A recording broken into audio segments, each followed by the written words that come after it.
We're in a series called Rebuild. And we've been taking a look at the areas of our lives that we would say are in ruin, or the areas in our lives that we would say aren't as they were designed to be or aren't as they should be, and looking at what it takes to rebuild those areas. And we're going through this book called Nehemiah as a template for what it looks like to rebuild these areas in our lives. So 2 weeks ago, we talked about the power of recognizing and starting there. And it may seem so simple, that may seem like a basic concept, but how many of us are just unwilling to even look at, recognize, acknowledge the areas in our lives that are in breakdown?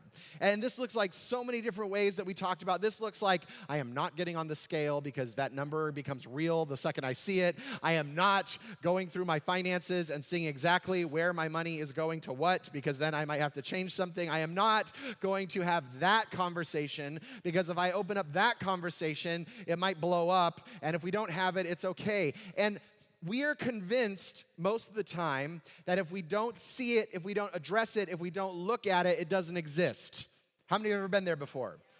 Or we tell ourselves the lie, it'll just take care of itself. It'll take care of itself, right? If I just let it there long enough, somehow God will take care of it, or the universe will take care of it, or someone else will take care of it out there. And so there is something inside of us that is dysfunctional at times, that thinks if I don't look at it, it's not there. But the fact of the matter it is, in the Jewish people, they had been exiled into another land, and they had found themselves in a space where Nehemiah was the cupbearer to the king, and a messenger comes in and he asks him, tell me about what's taking place in the Jerusalem. Tell me what's taking place in the city. He decides to inquire about the destruction of the city of Jerusalem.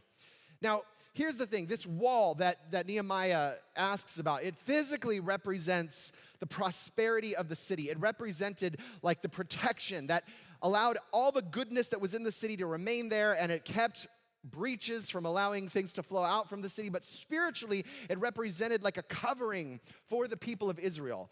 In their own heart, their own character, a space where God protected them from outside interruption, and it allowed them to contain the blessings of God in their life. And Nehemiah in this moment says, I want to look at it. He had the courage to say, I want to see what's broken, I want to mourn over it, I want to have my heart broken over it, and he went there. Now, last week, Marla gave an epic talk, did she not?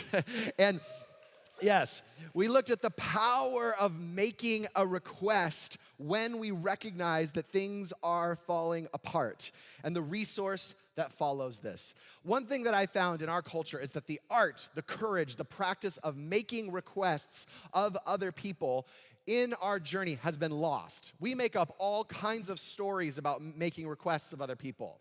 It's gonna burden them. They might say no. I'm gonna look powerless. But what happens is we sit here in our breakdown and go, well, I can't have fill in the blank because.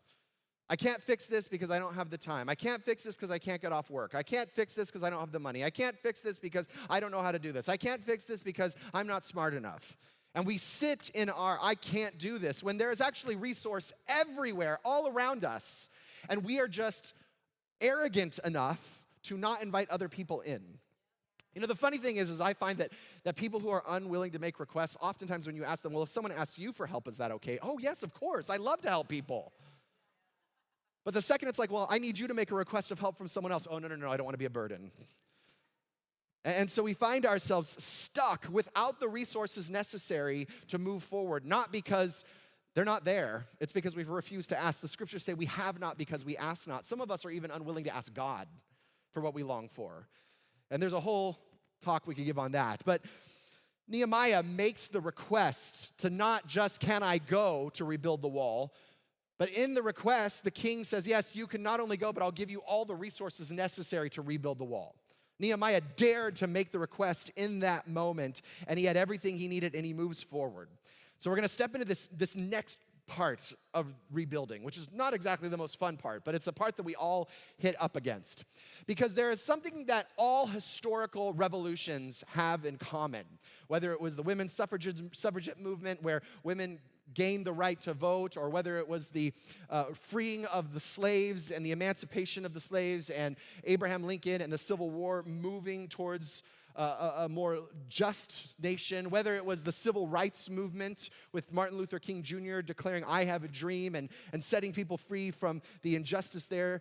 Here's the thing that all of them have in common. They're exciting and they're powerful and they create huge movement and they rebuild in massive ways, and all of them come with a massive amount of resistance.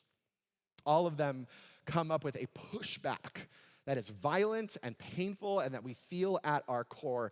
And when you start rebuilding, you naturally invite resistance.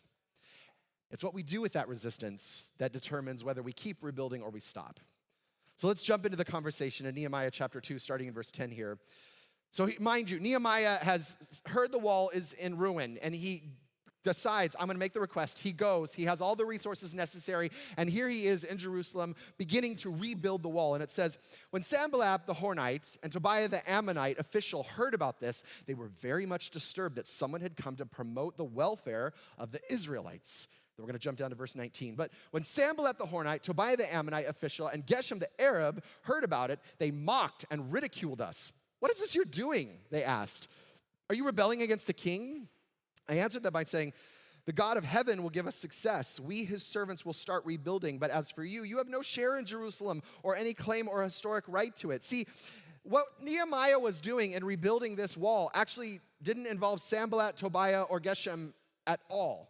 Here are these three individuals who are not even part of Israel who are saying, what are you doing rebuilding this wall? Who do you think you are? Don't you think this is a little presumptuous of you to come and rebuild the city here? It actually didn't involve them, but here they are hurling insults at Nehemiah and the men and women who are rebuilding this wall. See, rebuilding, when you start rebuilding anything, it will always disturb the status quo that you have been participating in and that other people have been participating in as well. See, the Jews, up until this point, had been weak and easy to manipulate. They had been like, yeah, this is our lot. I guess the wall's done. I guess we've been taken over. We must be subservient to everyone else. I guess this is just the way life is. And look, no one else had to worry about them because they had decided that they were the weak ones who had lost all their power. And in many ways, that was taking place. And all the other groups were like, this is awesome. The wall's down, we can take advantage of them when we need to, we can get what we want, we can plunder them, we can remove things, we can take advantage. This is a great deal, and there is an ecosystem that was set up in this, and now things were changing.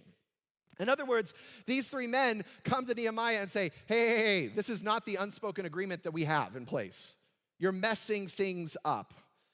See, in every area of breakdown in our life, there is a natural relational ecosystem that begins to build around the breakdown. There's a natural relational ecosystem that begins to build itself around the dysfunction.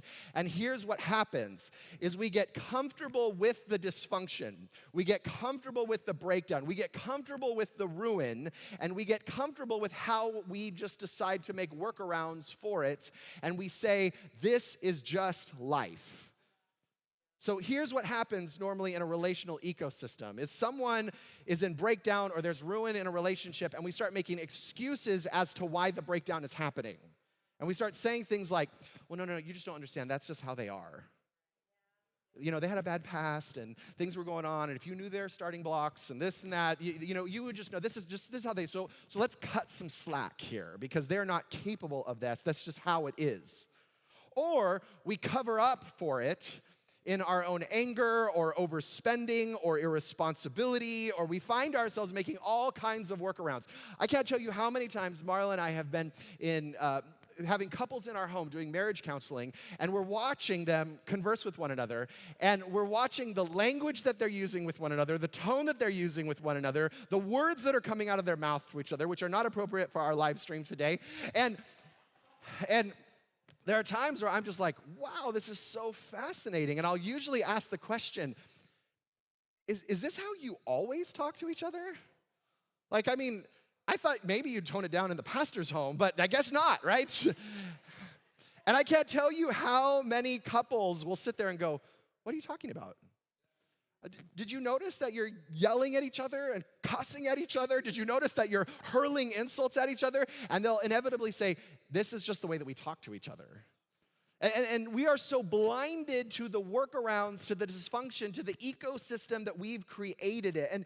And look, you can see it in other people, can't you? How many of you are married in the room, and when you stepped into the relational ecosystem of your spouse, you were like, oh, this is different? You know what I'm talking about? Even if it's not dysfunctional, you're like, oh, got it. This is how we play the game. Didn't realize there's a workaround for Uncle Joe over there, and over here with the brother, we don't say these things, and over here we don't do this. There's a relational ecosystem in the breakdown that everyone has just agreed upon that we go, this is what we call life over here. Now, here's the thing. Most of us cannot recognize our own relational ecosystem and breakdown and dysfunction when we're in it. We just can't see it, even at a base level. I remember probably about 8 years ago, I had a buddy of mine who was a pastor come to Humanity, and he was like a secret shopper. I said, I want you just to show up, and I want you to tell me everything that you see that I can't see, because it would be super helpful for me, because I'm just a part of it. And he came, and he showed up, and we went to lunch afterwards, and he started sharing some things that he saw. I was like, oh, that's helpful, that's helpful. And he said, oh, by the way, why are all of your banners ripped? And I said, what do you mean our banners are ripped? He said, I noticed that every single one of your banners are ripped, like your signs, every single one of them are ripped. I said, no, they're not.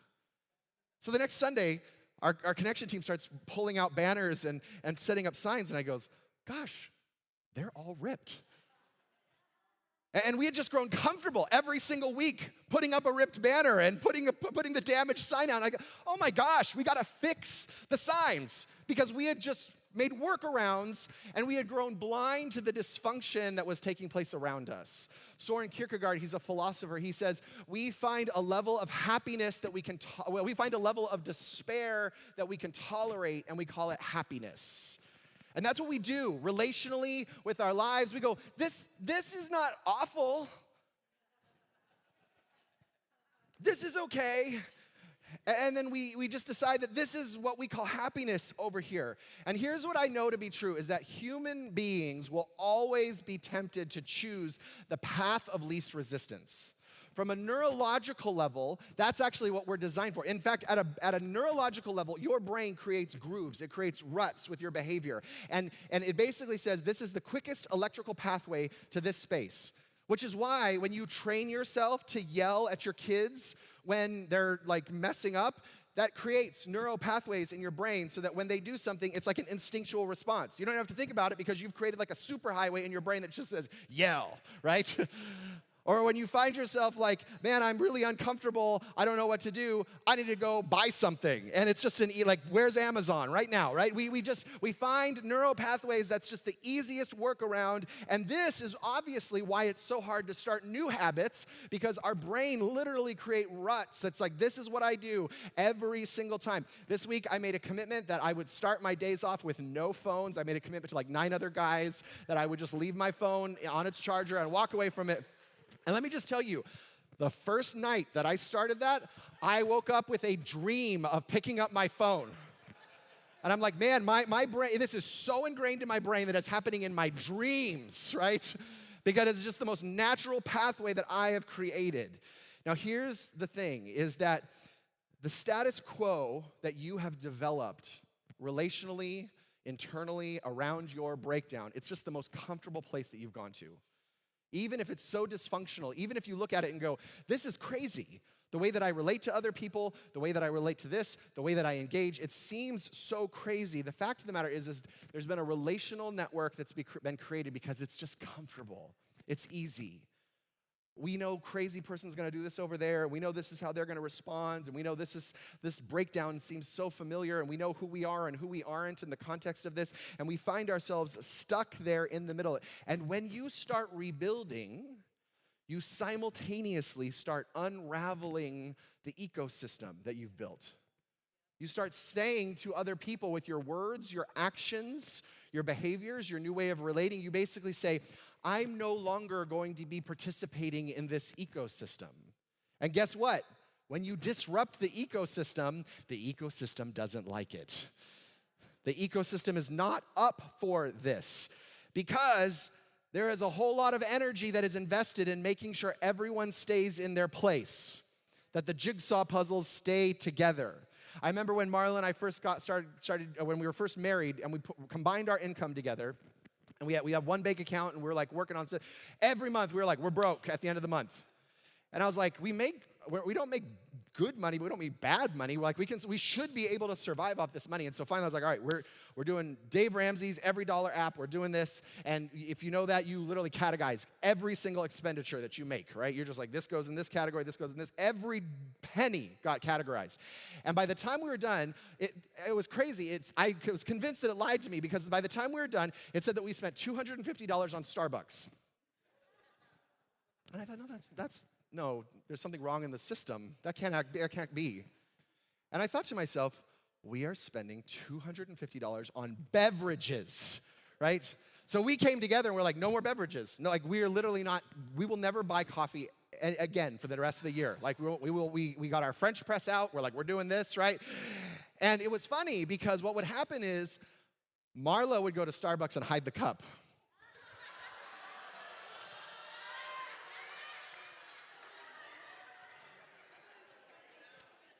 I never did that.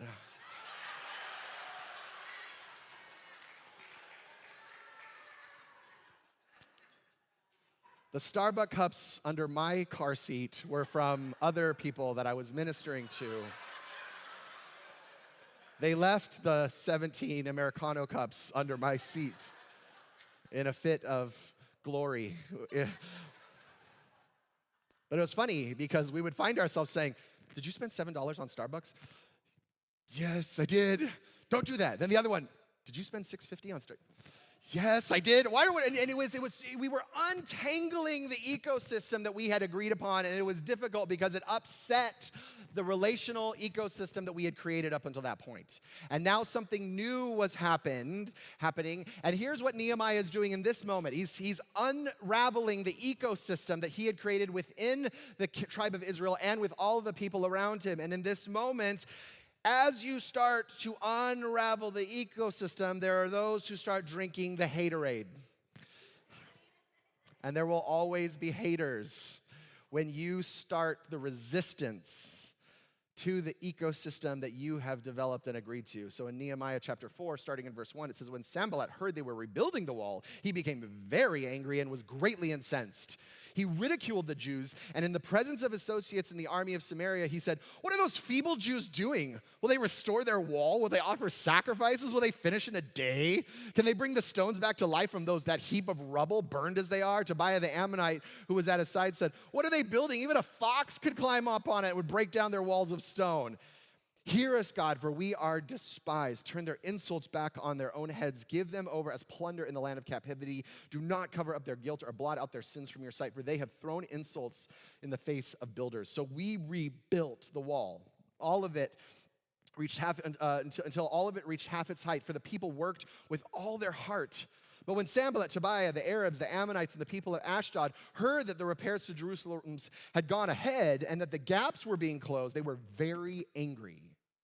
They all plotted together to come and fight against Jerusalem and stir up trouble against it. But we prayed to our God and posted a guard day and night to meet the threat. See, haters gonna hate, right? This is where we find ourselves. And here's the thing, the hate always starts with, you can't do that. Who do you think you are to change the ecosystem? Who are you? Why on earth do you think that you are capable of this? Tell me why you think this is actually going to turn out. The first line of reinforcements that are going to come against you, the first line of resistance that it's going to come against you, is they are going to attempt to reinforce the impossibility of what you are rebuilding. People, voices, forces will come against you and ask this question, you can't do that, who do you think you are? Because here's the thing, the moment that you start rebuilding, it requires everyone else in the ecosystem to examine their own lives. The second that you decide, this is who I'm becoming, this is the future that I'm creating, this is what's next for me, you're welcome to join or not, it requires everyone, whether they like it or not, to examine their own lives. And who loves to be forced to examine their own lives, right? I love Apple products. I have all Apple products. I have like iPads and iPhones and Mac, everything. And here's the thing. I love studying the history of Steve Jobs and Apple, because I remember when he first came out with this thing called an iPod. If you read the news and the reviews about the iPod, people were saying, This is crazy. No one will ever do this. You will literally not be able to own your music. It will all be digital. And who's going to listen to digital music? Like you need cassette tapes and you need CDs and 8-tracks, right? You need these because what happens if your iPad dies? Then you can't have music, right? And of course, the iPad went on, and it forced the entire industry to shift almost overnight because it required everyone else. There was a thing called a Microsoft Zune for a while, right? They were like, whoa, we got to get on board, right? Because it required everyone to re-examine how they had been doing things up until that point. And then they came out with this thing called an iPhone, right? And if you look at the reviews early on for the iPhone, people are like, this thing's crazy. It only has a button, right? I mean, how many remember like Blackberries, right? Back in the day, we had like 26 buttons on there, and this has a button. Who's going to use a touch screen phone with a button, right? And in that moment, everyone started panicking. And the reason why BlackBerry went out of business was because they looked at the change and going, yeah, we're not up for that. They were like, yeah, we're not really up for doing this. And here's the things. All these haters that were watching Nehemiah in this moment, they were looking at them going, well, if the Jews can do this, what are we doing? What are we doing with our lives? This has been a sweet deal for us. And how are we going to continue? How are we going to move forward? What are we going to shift in the middle of this? Many of you know like the old adage that if you put a bunch of crabs in a bucket, you can literally put them in a bucket about this shallow, and they are all completely capable of crawling out of the bucket. But the second one crab starts to crawl out of a bucket, another crab will grab it and pull it back into the bucket every single time. You can watch this take place at any fish market. It's fascinating. And at any moment, all of the crabs could literally get out of the bucket and save themselves. But someone inevitably is going, nope, not you, buddy. You're back in here. We're becoming dinner tonight.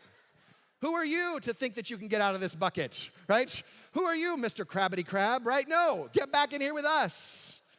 Because the second that you decide to start rebuilding, it requires everyone else to re-examine their own lives.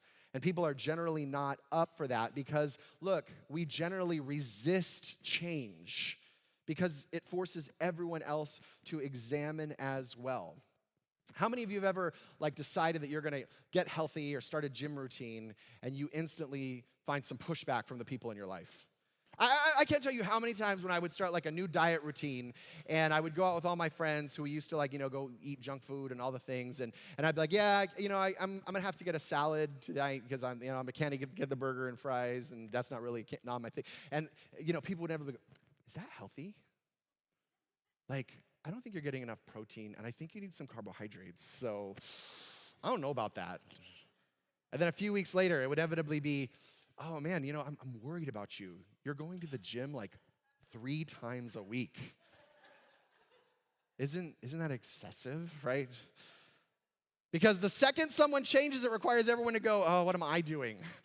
How am I engaging my life? How am I participating in the middle of this, right? So there immediately comes outside resistance to your vision because you have participated in this relational ecosystem that you have developed. But here's the thing, that external resistance starts to create internal resistance. The more people start pushing back at you, the more resistance starts happening inside of you. Notice what happens immediately with the Israelites in Nehemiah 4:10. It says, meanwhile, the people of Judah said, the strength of the laborer is giving out, and there is so much rubble that we cannot rebuild the wall. Notice they've already bought into the narrative. We can't do this.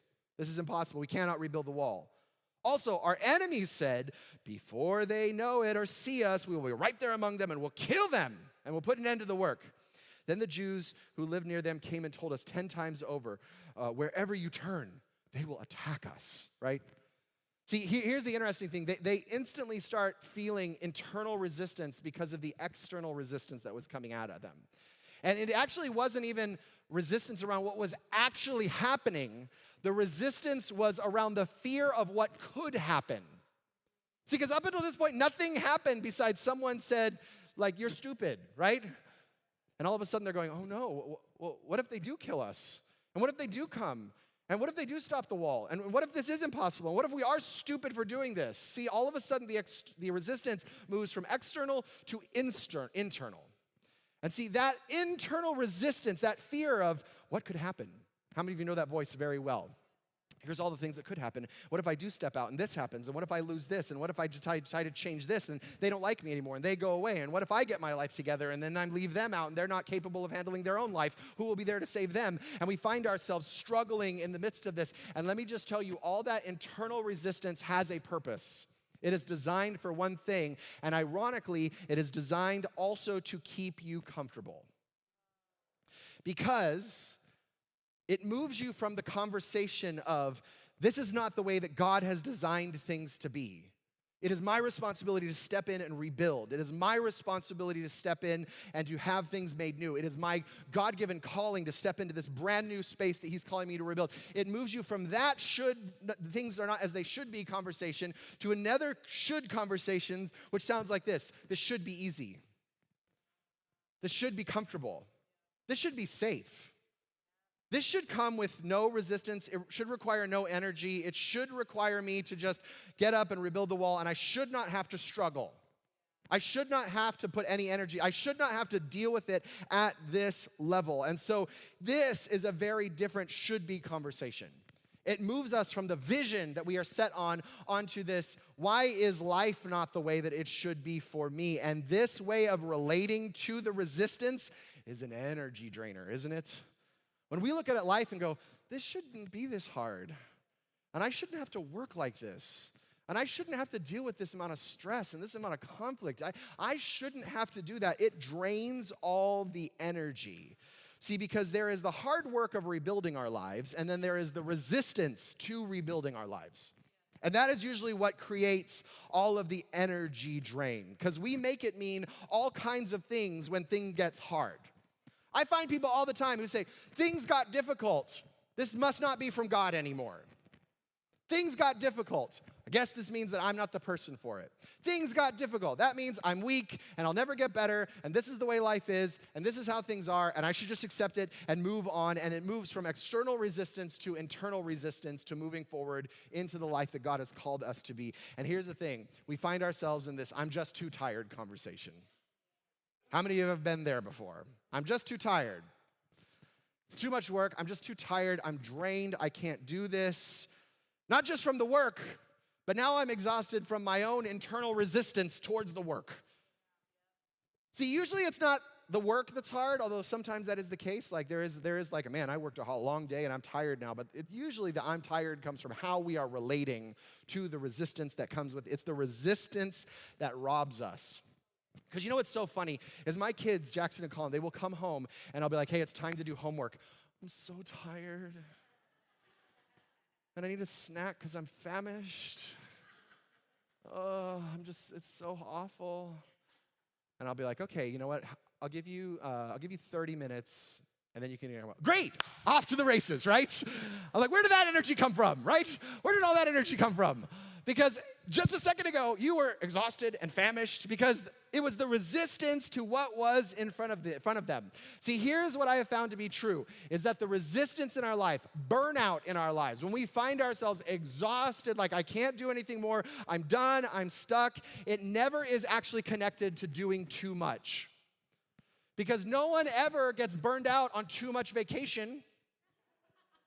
No one ever said, man, I was on such a long vacation. I was so burned out from being on a beach with a pina colada. It was so crazy. No one gets burned. You know, there's hobbies in your life that you can just do all day, every day, and you don't get burned out on those, do you?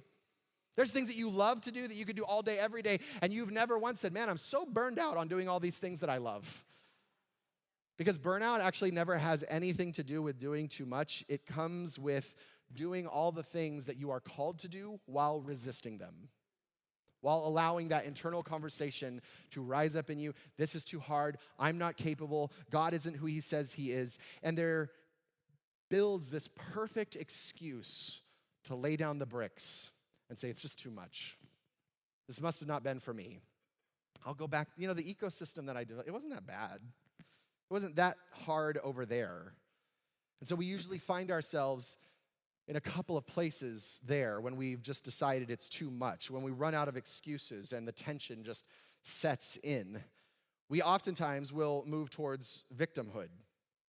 I can't do it because, they won't let me. It would have been very easy for Nehemiah to be like, we can't do this. Man, we have 3 nations against us, and they all say they're going to kill us. What are we supposed to do? Rebuild this wall? That's impossible. See, I would do this, but I can't because fill in the blank. And how many of us find ourselves there in the middle of the pushback in life when things get difficult?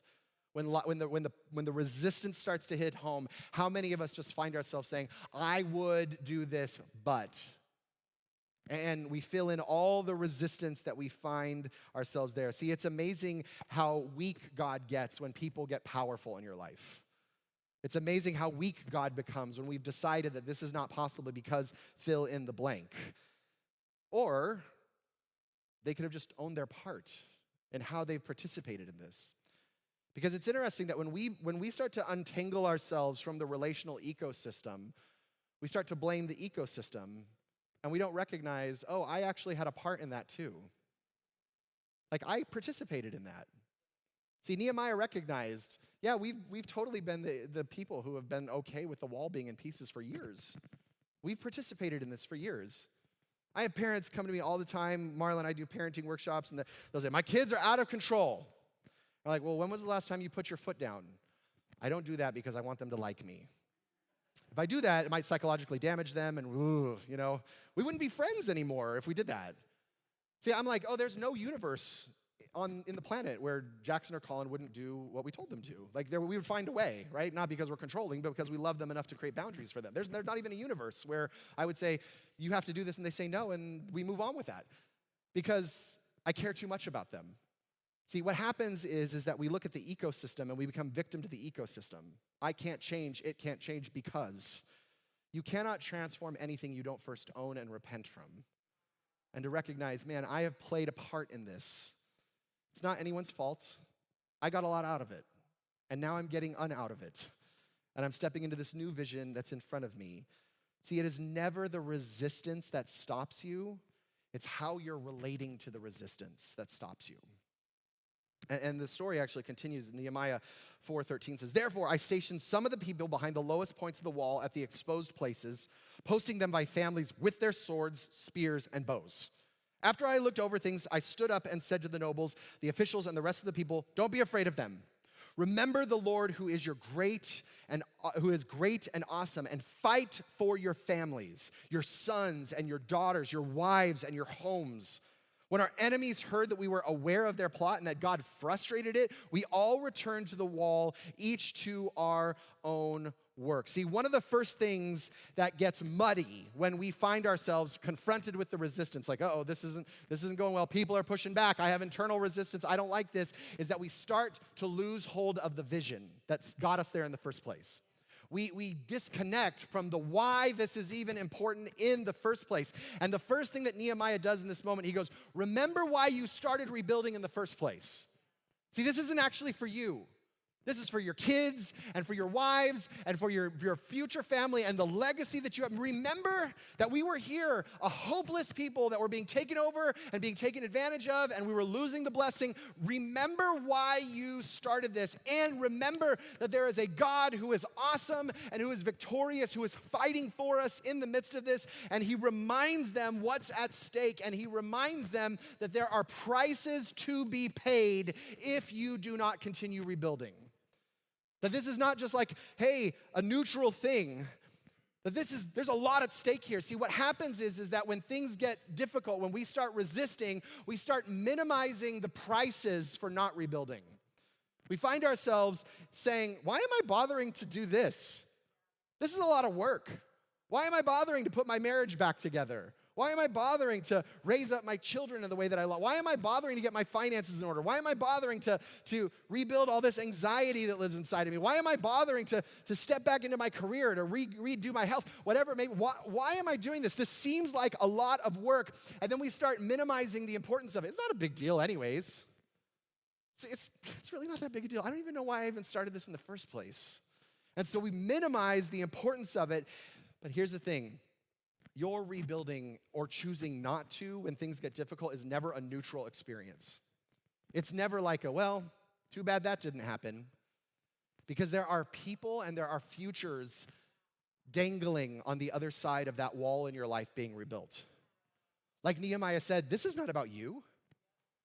Notice he doesn't say, you're going to have an awesome house with a giant backyard and you'll be able to have a jacuzzi and a fire pit. No, he says, remember your kids, remember your wives, remember your neighbors, remember the community. He said, this isn't about you. This rebuilding is not about you. It's about everyone connected over there. And when we forget what's at stake, we forget what's dangling on the other side. I love interviewing addicts who have got wholeness on the other side, because oftentimes what they'll say is, man, when I was in my active addiction, I wasn't even thinking about anyone else. In fact, when I was actively using, when I was actively engaging, there was not even a thought in my head around how this impacted my wife or my kids or my coworkers or my friends or my family. I was just focusing on me and my own comfort. And the same thing happens when we find ourselves here. Why on earth am I rebuilding? So the question is before you, why are you rebuilding? When you think about that area in your life that is so important that you took that brick home 2 weeks ago with, why are you rebuilding? Who lives on the other side of that area of your life being rebuilt? And allow yourself to constantly be connected with the why behind the building. And it continues. It says, from that day on, half of my men did the work, while the other half were equipped with spears and shields and bows and armors. The officials posted themselves behind all the people of Judah who were building the wall. Those who carried materials did their work with one hand and held a weapon in the other. This is so awesome, right? And each of the builders wore a sword at his side as he worked, but the men who sounded the trumpet stayed with me. Then I said to the nobles, the officials, and the rest of the people, the work is extensive and spread out, and we are widely separated from each other along the wall. Whenever you hear the sound of a trumpet, join us there. Our God will fight for us. So we continued the work with half the men holding spears from the first light of dawn till the stars came out. At that time, I also said to the people, have every man and his helper stay inside Jerusalem at night so they can serve us as guards by night and as workers by day. Neither I nor my brothers nor my men nor the guards with me took off their clothes. Each had his weapon, even when he went for water. See, I love this. Sometimes in the midst of rebuilding, you will hit resistance, and it will require you to pick up swords and spears and fight.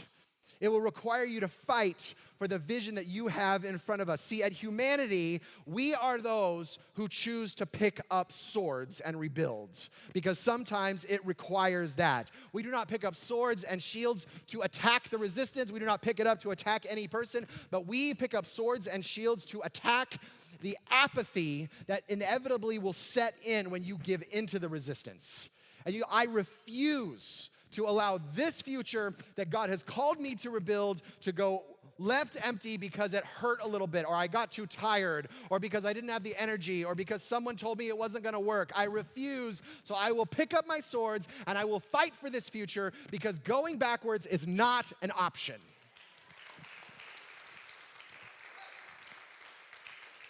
See, will you fight for the future that God has called you to rebuild? Because see, for some of you, you have been fighting for a long time, and that's why you're exhausted, because you have been fighting for this smaller, insignificant version of yourself, this smaller future. See, some of you are way more convinced around what God cannot do in your life and what's not possible in your life. You have voices from resistance since you were a child telling you this is what you're not capable of, and this is what you can't have, and this is the life that's not available to you, and you have fought so hard to keep those voices alive. And God is saying, I would love for you to release that ecosystem to step into this new ecosystem that I have for you, but it will require you to take up swords and to defeat this old voice that you find yourself listening to. I am convinced that so many of us walk around not knowing who we are, without an identity, without a clear sense of anointing and power and God's presence on us, because we never fought long enough to see the wall rebuilt on the other side. See, because it's on the other side of rebuilding that you can stand and say, I know who I am and I know who God is. I know who I am in light of who God is, because I stood in the middle of the fight, and I was there, because that is where God meets us in the faith. Nehemiah, he goes from a cupbearer to a king to a revolutionary who completely transforms a nation, because he chose to pick up swords and fight. And I look at how this ends. It says this in Nehemiah 6:1. When the word came to Sanballat, Tobiah, and Geshem, the Arab, the rest of the enemies, that I had rebuilt the wall, and not a gap was left in it, though up to that time I had not set the doors to the gate, Sanballat and Geshem sent this message: come, let us meet together in one of the village to the plain of Ono. But they were scheming to harm me. So I sent messengers to them with spies. I am carrying out a great project and cannot go down. Why should the work stop while I leave and go down for you? 4 times they sent me the message, and each time I gave them the same answer. Then the 5th time, Sanballat sent his aide to me with the same message, and in his hand was an unsealed letter in which was written, "It is reported among the nations that Geshem says it is true that you and the Jews are plotting to revolt, and therefore you are rebuilding the wall. Moreover, according to these reports, you are about to become the king and have an appointed prophet to make this proclamation about you in Jerusalem. There is king in Judah. Now this report will get back to the king, so come, let us meet together." I sent him this reply. "Nothing like what you are saying is happening. You are just making it up in your own head." They were all trying to frighten us, thinking their hands will get too weak for work. They will not be able to complete it. But I prayed, "Now strengthen my hands." One day I went to the house of Shemaiah, son of Deliah and son of Menabal, who was shut in at his home, and he said, "Let us meet in the house of God inside the temple, and let us close the temple's doors, because men are coming to kill you. By night they are coming to kill you." But I said, "Should a man like me run away? Or should someone like me go into the temple and save his life? I will not go." I realized that God had not sent him, but that he had prophesied against me because Tobiah and Sanballat had hired him. He had been hired to intimidate me so that I would commit a sin by doing this, and they would give me a bad name to discredit me. Remember Tobiah and Sanballat, my God, because what they have done. Remember also the prophet Noadiah, and how she and the rest of the prophets have been trying to intimidate me. So the wall was completed on the 25th of Elul in 52 days. Here's what I love is that Nehemiah doesn't even use religion as an excuse. I am so tired of Christians using Jesus as an excuse as to why their life can't turn out the way that it is. So many people that I talk to, you know what, we just need to shut ourselves in and have another prayer meeting about this. No, actually, God's been pretty clear. You need to get to work. We just need to have some more time. We need to get a council together, and we need to talk this through. We need to put a plan together. No, you actually just need to do the work. We just need to stop, and we need to meet, and we need to see what other people think about this. We need to get some wisdom. Nope. Nehemiah said, "I won't even get in the temple because God has already spoken to me. I'm not going to allow that to even to be a distraction." See, it wasn't that he was denying God. He was saying, "I've already gotten the orders. God has already spoken to me." See, I wonder how many of us, God has actually spoken to us. This is the area that's not working. I need you to rebuild this area. I will stand with you. I will fight for you. You will be victorious. And some of us are even reusing our religion as an excuse. Let me pray about it a few more weeks. Let me get some more counsel. Let me fast and pray a little more. When God's like, "I thought I was clear. Your life's falling apart. Get to work. And I will meet you on the other side of that." And the wall that was ruined for decades was finished in 7.5 weeks. The walls were reconstructed. And other narratives actually say they were reconstructed better than they had ever been in 7.5 weeks. In 7.5 weeks, because of Nehemiah, the future of the nation of Israel was transformed forever. See, I wonder how many of us also look at the fight and we just think, this is going to take so much time.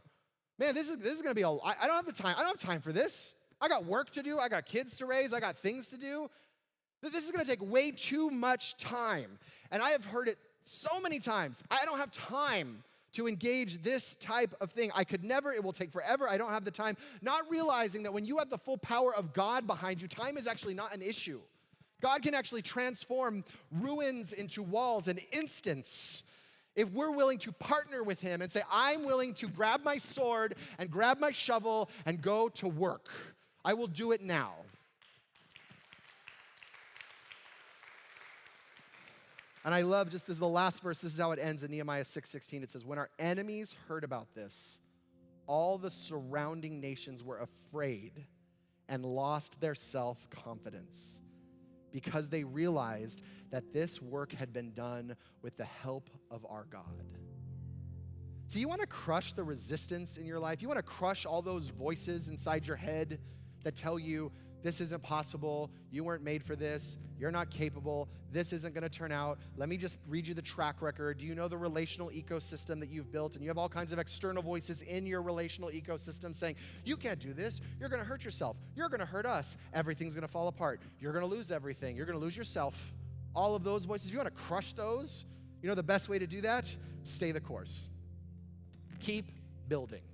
Grab a sword and a shovel and keep building. See, here's the biggest why that I can give you to move past the resistance, that when the resistance comes at you, you're willing to press past it. When the resistance builds up in you, you release it to God and say, I'm not interested in listening to that voice. The only voice I'm interested in is in listening to your voice, is because when you step on the other side of that rebuilt wall, like Nehemiah did 7.5 weeks later saying, the wall's rebuilt, your life becomes the greatest proof of a living God who loves you.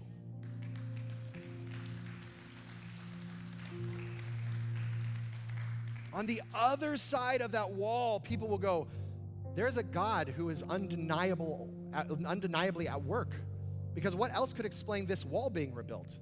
There are stories of people sitting in this room that I can tell you that if you looked at their lives a year ago, you would be like, there's no way that they're at where they're right now. They overcame addiction. They overcame like crazy troubles in their marriage. They overcame financial issues. They overcame identity conversations. I mean, we sit in a room with walls that have been rebuilt where people can look at that and say, this work could only have been done with the help of God himself. And this is the beautiful thing, is God just keeps saying, here's the next rebuilding. Let's keep rebuilding. Let's go for it. Like, let's put a wall up and let's put some tiki torches on it and let's put some, let's go, right? Let's keep rebuilding. The story of your life and the wall that gets rebuilt was designed to be irrefutable evidence that God is with you. See, people can deny facts. People can deny history, they can deny figures, they can deny Greek and all kinds of great arguments. But you know what they can't deny? A wall that was rebuilt in 7.5 weeks in the face of unrelenting resistance. That can't be denied. You have to look at that and make a choice and say, either God was with them or this was just a fluke. See, no one is responsible for the vision that God has placed on your life to rebuild. You are only responsible for that. And some of you, even this week, get to go back to the relational ecosystem that you've been participating in with your friends, your family, your neighbors, your spouses, and you may need to repent for how you've been participating. Like, hey, I've been unwilling to have this difficult conversation. I've been unwilling to engage in taking a look. I've been unwilling, and I've allowed all my internal resistance to even just untangle that. Can we have this conversation? For some of you, there are all kinds of voices in your head around what you can't do and what's not possible, and then are telling you this is crazy, why would you even think about this? And this is an opportunity to grab your swords and say, not today. We are building a wall. And to keep moving through it, because on the other side, you will know who you are. And on the other side, your life will be undeniable evidence that God is for you, even in the face of unthinkable resistance. Would you just bow your head for a moment? This morning, if you're here and you're struggling with any type of resistance around this area that you are rebuilding, maybe there's areas in your life where you've chosen, like you grabbed that brick 2 weeks ago maybe, and you're like, all right, I'm taking on this area, and you're just like, man, I'm up against it. And maybe even being up against it was like, Nathan, I literally haven't even thought about it. That's how much I'm resisting it. Maybe it's external resistance from friends, family, neighbors, coworkers. Maybe it's internal resistance around, gosh, the voices inside of my head just keep telling me this is not possible, or it's going to take forever, or why are you even trying? If that's you, with your eyes closed, would you just raise your hand and just say, there's like a lot of resistance going on. Awesome, all over the room. It would be weird if there wasn't. So I want to pray for you specifically. And God, I pray right now that your spirit that is so filled with love and power and grace and potential, God, that you would just invade the hearts and minds of those here who are up against it, who are rebuilding, and it seems like there's outside voices saying, who do you think you are? And there's internal voices saying, this is too hard, I'm tired, I don't know if I'm capable. And Jesus, right now, would you speak into those hearts and minds? Would you let them know, just keep holding on, grab your sword. In 7.5 weeks, you don't know what's possible. All things can be made new. God, would you grant them your courage to fully own those areas. Would you grant them your resilience to press past when that voice calls them to live a small life? Would you give them your perseverance in the face of hardship, God? That we might be able to stand on the other side saying, I know who I am because there is a God who rebuilt the wall with me. God, fill them today with your courage to keep going.